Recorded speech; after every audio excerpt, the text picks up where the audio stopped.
Buenas, bienvenidos al siguiente vídeo.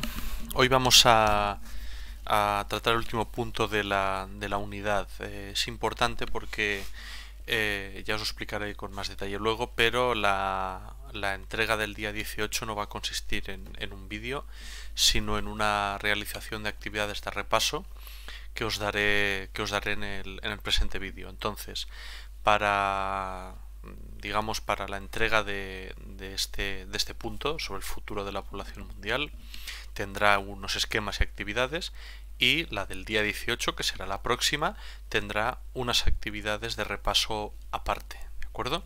Entonces las daré hoy para que tengáis todo el tiempo del mundo.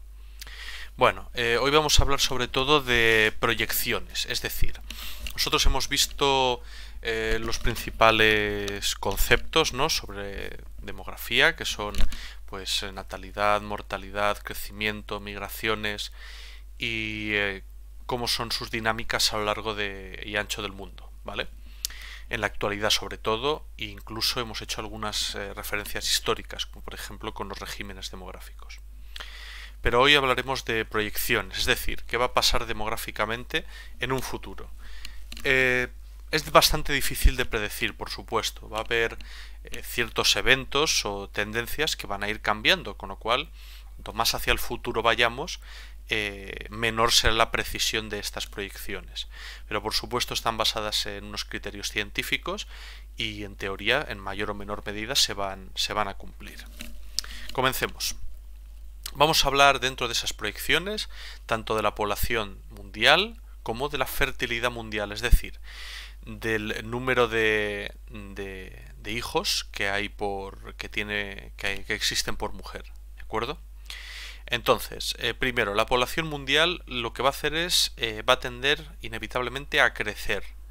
Hacia el 2050 se estima que habrá 9.600 millones de habitantes, y 50 años después, ¿vale?, en las puertas del siglo XXII, va a haber casi 11.000 millones de personas, ¿vale?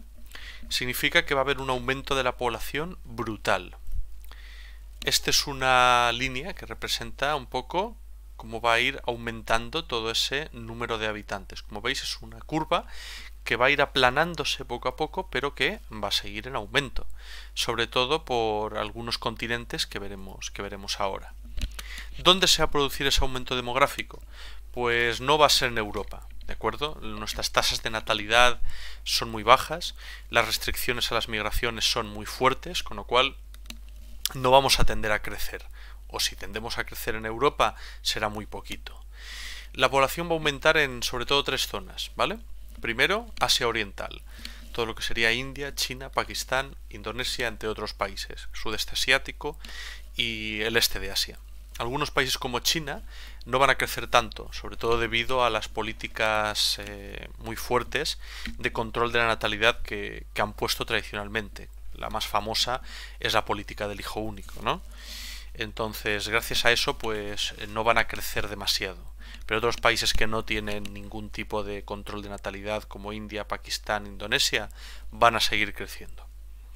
Aparte hay un segundo foco, que son los países del África subsahariana, especialmente países con un índice de desarrollo humano muy bajo. Ghana, la República Democrática del Congo, Angola, Nigeria, son ejemplos que os pongo, pero puede haber más. Podemos poner más. Estos son estadísticas que reflejan el crecimiento natural de estos países. Como veis, hay un crecimiento alto en India, China, algunos países del sudeste como Camboya, Laos, por supuesto Afganistán, Pakistán tiene un crecimiento altísimo, igual que los países de la península arábiga. El tema es que los países de la península arábiga tienen relativamente poca población, con lo cual no van a tener un crecimiento tan alto. Pero esto es lo que va a suponer unos desequilibrios brutales.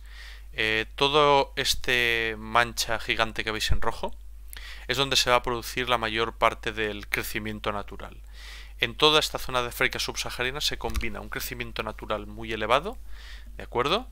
Y además son unos países con un IDH extremadamente bajo. Con lo cual, pues esto va a ser sin duda un problema muy grave. Por continentes podemos ver el crecimiento.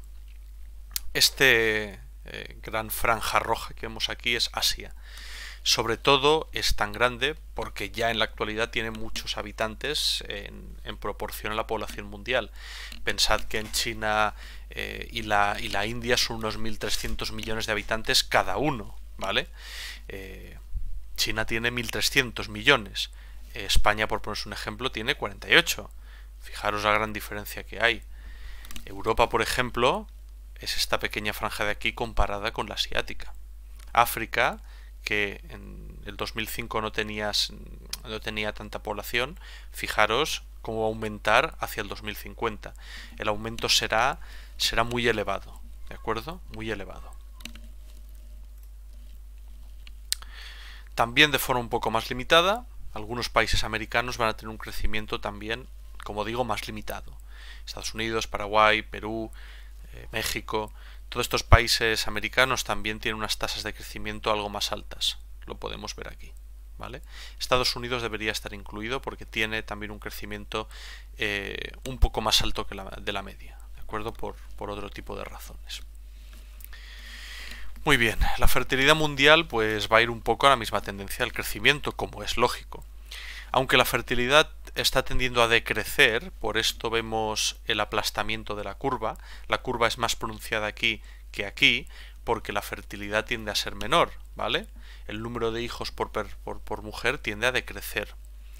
Va a ir de una forma distinta, ¿vale? En países con alto IDH y con bajo IDH. En estos países con alto índice de desarrollo humano, el crecimiento va a estar muy limitado, ¿vale? Por el efecto de las migraciones. Básicamente, esto significa que los migrantes que llegan a países con índice de desarrollo humano estadísticamente suelen tener más hijos que la población nativa de ese país. Os voy a poner un ejemplo. Pues imaginaros que hay migraciones chinas a Francia, ¿de acuerdo? Estadísticamente estos migrantes suelen tener más descendencia, más número de hijos que los franceses, ¿de acuerdo? O las personas que ya han nacido y tienen varias o llevan varias generaciones en Francia. Por esto este crecimiento se va a ver un poco, va a ser limitado por estas migraciones, si no en muchos países sería incluso negativo. En cambio, los países con índice de desarrollo humano muy bajo va a haber un decrecimiento bastante marcado, porque estos países van poco a poco implementando control, los sistemas de control de natalidad, la gente va adquiriendo un mayor nivel adquisitivo, los hijos dejan de ser progresivamente factores de producción y bueno, debido a todo eso, pues la fertilidad en esos países va a tender a decrecer, ¿vale? Y de forma marcada, aunque todavía no van a llegar a los digamos, modelos demográficos de los países con un IDH alto. Perfecto, vamos a pasar ahora a todo lo que sería dos conceptos muy importantes que son la esperanza de vida y el envejecimiento, también muy relacionados.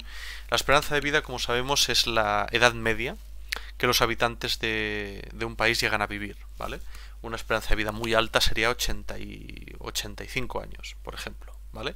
Y una esperanza de vida baja pues sería 60, 70 años, para que os hagáis una idea. Entre países hay unas diferencias gigantescas, ¿de acuerdo? Países que la esperanza de vida es muy baja, países del África subsahariana, por ejemplo, y países con una esperanza de vida altísima, como por ejemplo Japón, que es de las más elevadas. La esperanza de vida mundial, ¿vale?, va a aumentar hasta los 76 años, como digo. En países europeos, por ejemplo, es mucho más alta, pero claro, los países con un índice de desarrollo humano bajo, pues hacen bajar la media. Aún así, en los próximos años, esta esperanza de vida en estos países va también a aumentar hasta llegar, se dice, en 2050 a los 74 años. ¿De acuerdo? En estos países la esperanza de vida, los de IDH alto, también va a seguir creciendo, ¿vale? Llegando hasta los 83 de media o incluso en algunos países mucho más elevada. Esta es la esperanza de vida que tenemos alrededor del mundo. Como podéis ver, en todo lo que sería Canadá, Estados Unidos debería andar también en torno a más de 80 años, incluso en Europa, Australia, Nueva Zelanda, pues tiene una esperanza de vida bastante elevada. Fijaros, por ejemplo, sobre todo Japón y estos países de Europa Occidental. Hay diferencias entre la Europa Occidental y la Europa Oriental, como podéis ver aquí. Pero sin duda las esperanzas de vida más bajas están aquí, en el África subsahariana, y otros países más puntuales, como por ejemplo puede ser el centro-sur de Asia, algunos países americanos, ¿vale? Entonces, bueno, para que veáis que esta esperanza de vida obviamente suele coincidir con países con un índice de desarrollo humano alto. El envejecimiento significa el porcentaje, o tiene que ver con el porcentaje de población anciana que tiene un país. En general, en los próximos años, la población va a ser cada vez más envejecida, es decir, va a haber mayor porcentaje de personas ancianas en un país. Quiero recordaros que demográficamente una persona anciana es una persona de más de 65 años. En los países con un índice de desarrollo humano alto, el envejecimiento va a estar muy marcado. Quiero que recordéis, ¿vale?, que nuestra pirámide, por ejemplo, tiene una gran masa de gente en torno a los 40-50 años y muy pocos jóvenes, lo que significa que en unos años esta gran masa de personas va a pasar al estadio de mayores de 65 y va a contribuir a ese envejecimiento. Las consecuencias, pues muy negativas. La población activa se reduce, lo cual significa que el trabajo se reduce y las cotizaciones se reducen, las jubilaciones aumentan, con lo cual el gasto del Estado aumenta, y bueno, las consecuencias van a ser terribles si no se busca una solución. En países con un índice de desarrollo humano bajo, el crecimiento va a ser bastante limitado, ¿de acuerdo? Bastante más limitado, porque estos países siguen teniendo una base de población joven muy fuerte, muy grande. Esta pasa a estadio adulto, pero como tienen más mortalidad y menor esperanza de vida, no llegan al estadio de envejecimiento. Como digo, tener una población envejecida no es mala señal, pero tiene una serie de desafíos asociados a ella, ¿de acuerdo? Vale, aquí vemos por países la esperanza de vida. Como veis, España, Japón, Suiza tiene una esperanza de vida bastante elevada. En cambio, otros países como pues, los que están cercanos aquí al África subsahariana, pues tiene una esperanza de vida bajísima. Muy bien, vamos a ver ahora las proyecciones en relación con las migraciones, con el movimiento de personas. Bueno, las migraciones van a seguir, ¿de acuerdo? Van a continuar sucediendo, tanto las internas como las externas. En las internas, todo el proceso de éxodo rural se va a agudizar, va a crecer. En países con índices de desarrollo humano alto va a ser un éxodo rural limitado, fundamentalmente porque nosotros ya hemos pasado, por ejemplo nosotros, España, ya ha pasado ese éxodo rural, igual que cualquier otro país de Europa Occidental. Hay tan poco, un porcentaje tan escaso de población viviendo en zonas rurales en la actualidad, pues que esa afluencia de personas va a ser baja. Además, muchas de las personas que viven en zonas rurales son personas muy envejecidas, tienen mucha edad, y en general los ancianos no tienden a migrar, tienden a quedarse donde están. En los países con un índice de desarrollo humano bajo, como por ejemplo la África subsahariana, este éxodo rural va a ser muy fuerte, sobre todo porque la población rural es muy numerosa, es muy grande, hay muchísima gente viviendo en el campo. En muchos países la mitad de la población todavía vive en el campo. Y bueno, las ciudades andan en continuo crecimiento, con lo cual se dice que va a haber un trasvase de población del campo a la ciudad, como sucedió en los países europeos, por ejemplo, hace años. En cuanto a las migraciones internacionales, recuerdo, migraciones, movimientos de población de país a país, este tipo de migraciones van a estar en retroceso, ¿vale? Según la población de los países con índices de desarrollo humano más bajos decrezca, ¿no?, o tienda a crecer menos, aumente su esperanza de vida, y además se sigan manteniendo estas restricciones tan fuertes en países europeos, pues las migraciones van a retroceder, van a limitarse todavía más, ¿vale?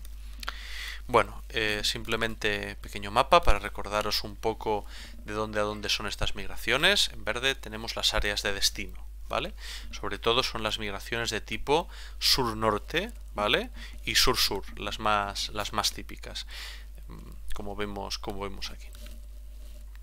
Muy bien, estos son el ejercicio que os voy a poner para esta sesión, ¿vale? El 3 de la 182, me lo tenéis que entregar junto con los esquemas. Y ahora, como os dije al principio del vídeo, estas son las actividades para el día 18. No va a haber vídeo ni esquemas, simplemente tenéis que hacer estas actividades de repaso que os señalo aquí, ¿de acuerdo? Y entregármelas de la misma manera, ¿no? El método de envío va a ser el mismo, solo que va a haber estas actividades que os mando para el día 18, ¿de acuerdo? Si tenéis cualquier duda, por favor, escribidme con estas actividades que os mando o con cualquier aspecto que os cueste de lo que estamos dando. Pues nada más, con esto cerramos, espero haberme explicado y que os haya quedado claro. Y nada, nos vemos en el siguiente vídeo.